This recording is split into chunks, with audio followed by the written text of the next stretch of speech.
हमारे मुख्यमंत्री जी पे इतनी चर्चा होती है, मैं पूरे भारत में जाता हूं, इतनी चर्चा होती है।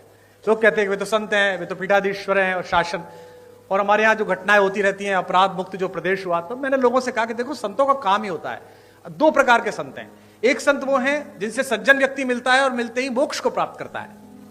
एक हमारे महाराज जी हैं, दुष्ट व्यक्ति दिखता है, मिलता है और फिर मोक्ष को प्राप्त करता है। दोनों प्रकार से साधन संपन्न है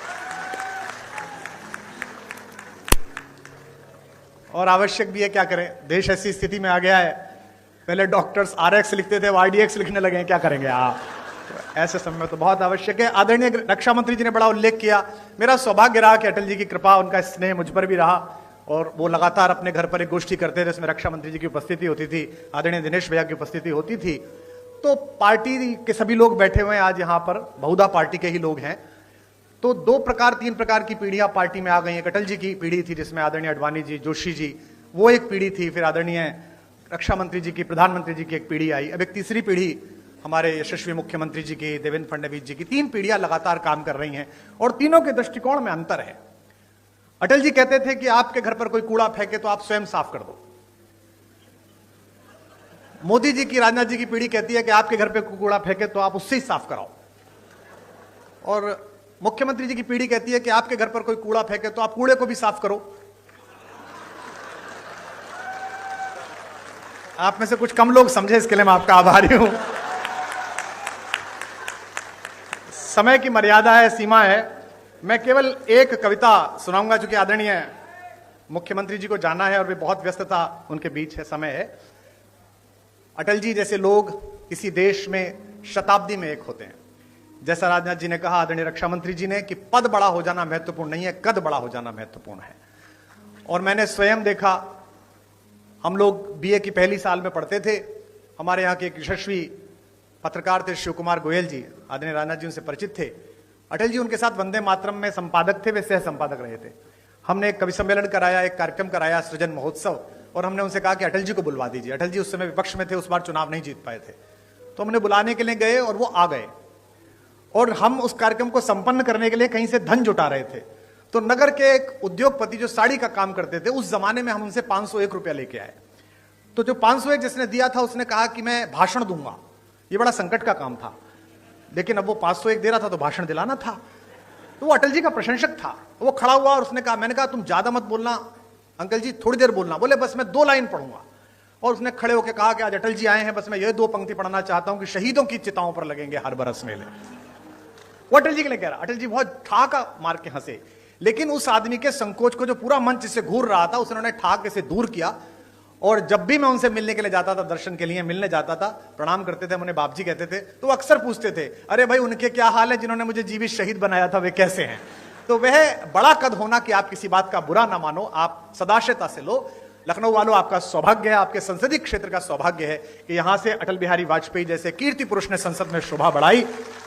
और आज मुझे अपनी तालियों के बीच यह कहने की अनुमति भी दें कि अगर एक राजनीतिक विचार का विश्वविद्यालय है अटल बिहारी वाजपेयी, तो इस समय भारतीय राजनीति में उनके सच्चे प्रतिनिधि आपके इस समय के सांसद हैं, जो उसके कुलपति हो सकते हैं, जो आदरणीय रक्षा मंत्री जी हैं।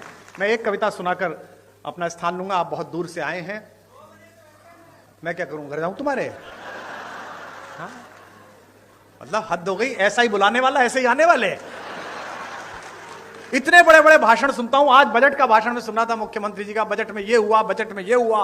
मैं पूरा भाषण इस चक्कर में ही सुन गया कि इस बार बजट में हमने ब्रजेश पाठक को पैसे दिए कि कुमार विश्वास को दिया करो। लाइन ही नहीं आई वो वाली, बाकी सब आई, एक लाइन नहीं आई। उसके बाद मैंने बंद कर दिया। मैंने कहा अब खत्म है, अब चलो, अब जब मिलना ही नहीं है। 32-33 साल हो गए इसी क्रम को चलते हुए, छात्र राजनीति से लेकर आज तक ना मुझे मिला ना उसने दिया। तो अब जितना मिल रहा है बेटा, ये लाल लभाव में मिल रहा है जो भी मिल रहा है। हाँ, मैं एक कविता आपको सुना रहा हूं। आधी सदी बीत गई जीवन की और मैं कभी भी वैष्णो देवी नहीं गया था। हमारे यहां ये धारणा है कि भगवान जब बुलाते हैं, भगवती जब बुलाती है, तभी जाना पड़ता है, तभी पहुंचना पड़ता है। इस बार नवरात्र में वहां के ट्रस्ट का आदेश आया कि पहली नवरात्रि पर माता के द्वार पर आप कुछ सुनाइएगा। तो मैंने सोचा कि जो भजन चल रहे हैं, जो कविताएं चल रही, उन्हें तो क्या सुनाना, कुछ नया लिखना पड़ेगा। तो मैंने एक कविता लिखी और पिछले साल से इस साल के बीच में जो प्राथमिक रूप से कुछ कविताएं लिखी हैं, उनमें यही एक श्रेष्ठ कविता मुझे लगती है। और यहां पर एक संत व्यक्तित्व भी मंच पर हैं, जो संयोग से हमारे मुख्यमंत्री हैं, मैं उनको भी समर्पित करता हूं। आदरणीय रक्षा मंत्री जी और सभी यहां पर लोग बैठे हैं, उनको भी समर्पित करता हूं। पहली पंक्ति को आप पकड़ लेंगे, उससे गुनगुनाएंगे, गाएंगे तो मुझे अच्छा लगेगा। निवेदन करता हूं, जो लोग मोबाइल रिकॉर्ड कर रहे हैं वो आराम से सुने तो ज्यादा बेहतर लगेगा। आपकी तालियां ही मेरा पारिश्रमिक है, इस बात का आप ध्यान रखें। कि भवानी, पहली पंक्ति आ रही है, इसे संभालिएगा। मैंने वहां द्वार पर बैठकर मां को क्या सुनाया कि भवानी सुन लो राम कहानी, भवानी सुन लो राम कहानी, भवानी सुन लो। जब तक आपकी आवाज नहीं आएगी, चाहे मुख्यमंत्री जी जाएं चाहे ना जाएं, यही लाइन चलेगी। भवानी सुन लो राम कहानी, भवानी सुन। रोज नई लगती है लेकिन है ये परम पुरानी। अगली पंक्ति जो समझ जाएंगे उनकी तालियां गूंजेंगी। रोज नई लगती है लेकिन है ये परम पुरानी, वही कहानी एक जो तुमने, वही कहानी एक जो तुमने दो जन्मों में मानी, भवानी सुन लो राम कहानी, भवानी सुन लो, भवानी सुन लो राम कहानी। इस कहानी में क्या है, जिस कहानी का समर्थन भी बहुत है और विरोध भी पर्याप्त ही हुआ, कि मात पिता का मान भाइयों के स्नेह का मानक। आपकी वाह मिले। मात पिता का मान भाइयों के स्नेह का मानक, सत्य सनातन परंपरा का युग युग अमर कथानक, सत्य सनातन परंपरा का युग युग अमर कथानक। इसको गाकर धन्य हुई ऋषि वाल्मीकि की वाणी। अगली पंक्ति पर पूरा हॉल गूंजेगा। इसको गाकर धन्य हुई ऋषि वाल्मीकि की बानी, इसकी महिमा इसकी गरिमा, इसकी महिमा इसकी गरिमा बजरंगी ने जानी, भवानी सुन लो राम कहानी, भवानी सुन लो राम कहानी, भवानी सुन लो, भवानी सुन लो। अपना कोई आदर नहीं है, कोई सम्मान नहीं है, किसका कौन इतना कविता का इतना आदर कहां से हो कि इतने महत्वपूर्ण लोग बैठे और अपना समय दें। हम जिसे गा रहे हैं उसका नाम बहुत बड़ा है। पंक्ति पढ़ रहा हूं और पहली पंक्ति पर जो कवि यहां बैठे हैं, साहित्यकार बैठे हैं, उनका स्नेह मिले। और भारतीय जनता पार्टी के लोग कितने भी गर्वित हो जाएं कि इतने राज्यों में सरकार है, केंद्र में 3 बार आ गई कि 4थी बार आएगी, हम तो ये मानते हैं कि जैसी भी पार्टी है, जो भी है, कवि के द्वारा चलाई गई है, कवि के परिश्रम से, उसके शब्दों से चली है। कि तुलसी तुलसी से, तुलसी तुलसी से पावन हो गए कथा यह गाकर, तुलसी तुलसी से पावन हो गए कथा यह गाकर। भाग्य बली हैं फिर भी खुद को कहें राम का चाकर, भाग्य बली हैं फिर भी खुद को कहें राम का चाकर। एक पंक्ति खास तौर पर सुन लीजिएगा। भाग्य बली हैं फिर भी खुद को कहें राम का चाकर। जब तक सब नहीं बजाओगे यही चल रही है। भाग्य बली हैं फिर भी खुद को कहे राम का चाकर। यह कोरी कल्पना नहीं है आगम निगम बखानी, यह कोरी कल्पना नहीं है आगम निगम बख। लखनऊ में हाई कोर्ट की एक ब्रांच है। यह देश अद्भुत है। यहां राम हुए हैं या नहीं हुए हैं, इस बात का मुकदमा सुप्रीम कोर्ट में 30 साल चला। न्याय के देवता को न्याय के मंदिर में ही पुष्ट कराना पड़ा कि वे वहीं पैदा हुए जहां उनका मंदिर बना है। अद्भुत देश है। और विडंबना देखिए कि जब आखिरी चरण में मुकदमा था, उन्हीं दिनों रामनवमी की छुट्टी पड़ गई, तो सुप्रीम कोर्ट बंद हो गया। तो हमने मिलॉर्ड से फोन करके पूछा कि अगर नहीं हुए तो छुट्टी क्यों हुई थी, और छुट्टी हुई है तो हुए ही होंगे। तो मैं गोमती के तट पर पंक्ति पढ़ रहा हूं, राम हुए हैं नहीं हुए इसकी गवाही देने के लिए मैं एक पंक्ति लेकर आया हूं।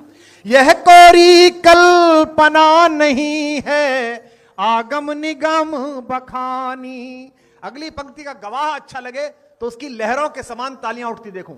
यह कोरी कल्पना नहीं है, आगम निगम बखानी। युग युग से इसका साक्षी है, युग युग से इसका साक्षी है, मां सरयू का पानी भवानी सुन लो नी, भवानी सुन लो, भवानी सुन लो। आपकी आवाज कम आ रही है। भवानी सुन, भवानी।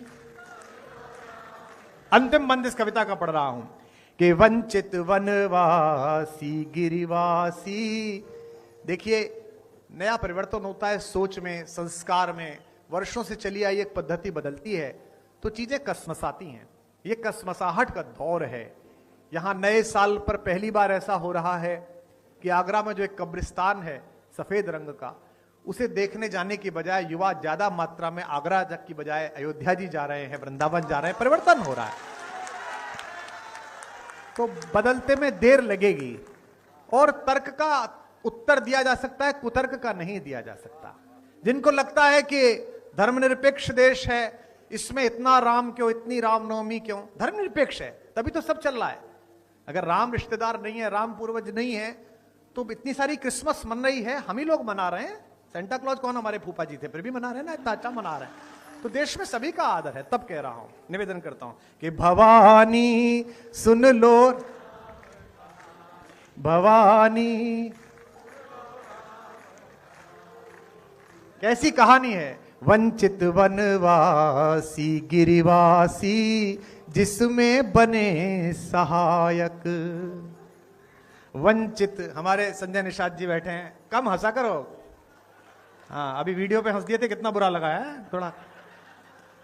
लेकिन ये निषाद हैं, ये मुझसे जब भी मिलते हैं हाथ मिलाते हैं। मैं कहता हूं भाई आपसे हाथ नहीं मिला सकता, आप हमारे बॉस के मित्र के घर से हो, हम तो सेवक लोग हैं। हम लोग तो राम जी के चरणों की धूल के दास हैं। आपने तो उनसे भी वसूल करवा लिया था। तो अगर इस सरकार में वसूल है कर रहे हैं तो इसमें समस्या क्या है। राम जी की सरकार है तो निषाद वसूल कर रहा है, इसमें क्या है। पर मुझे यह पता नहीं था कि एक नाव पार कराने की इतनी बड़ी फीस देनी पड़ेगी कि एक आदमी को मंत्री बनाना पड़ेगा। बताइए।